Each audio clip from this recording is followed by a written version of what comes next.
ஐயா எடப்பாடி பழனிசாமி அவர்கள் 234 தொகுதியிலையும் கடுமையாக உழைச்சார், பிரச்சாரம் பண்ணார். அவருடைய உழைப்பினால் கிடைத்த வெற்றி தான் இந்த 47 எம்எல்ஏக்கள். அதில் குறிப்பாக பார்த்திங்கன்னா இப்போ இந்த 3 பேர் பார்த்திங்கன்னா ராஜினாமா பண்ணியிருக்காங்க. இந்த ராஜினாமா பண்ணதுனால அவங்க என்ன சாதிக்க போகிறாங்க அப்படிங்கிறது தெரியல. ஆனால் உள்ளடி வேலைகள் நிறையா நடந்திருக்கு அப்படிங்கிற மாதிரி சொல்லப்படுது. இன்னொரு முக்கியமான விஷயம் சொல்கிறேன். இந்த ஜெயிச்ச இந்த மூணு எம்எல்ஏ இருக்காங்க பாருங்கள், அவர் அவங்களுக்கு கிடைச்ச ஓட்டு அவங்கள தவிர வேறு யாரும் அவங்க தனிநபராக நின்றுருந்தாங்க அப்படின்னா நிச்சயமாக ஓட்டு போட்டிருக்க வாய்ப்பு இல்லை அப்படிங்கிற மாதிரி தான் தோணுது.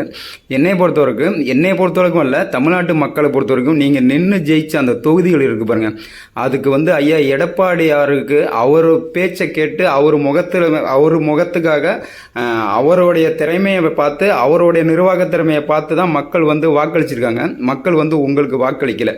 இன்னொரு விஷயம், அது மாதிரி நீங்கள் ஜெயிக்கணும் அப்படின்னு சொல்லிட்டு அடிமட்ட தொண்டர்கள் ஐயா எடப்பாடி பழனிசாமி ஆணைக்கு இடங்க எத்தனை தொண்டர்கள் உங்கள் வெற்றிக்காக பாடுபட்டிருப்பாங்க, உழைச்சிருப்பாங்க, கஷ்டப்பட்டிருப்பாங்க.